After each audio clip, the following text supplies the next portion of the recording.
بني إنها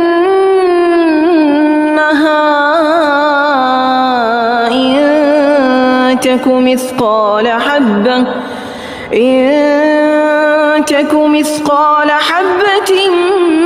من خردل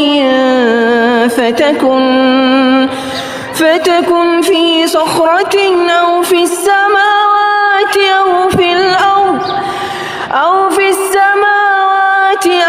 الأرض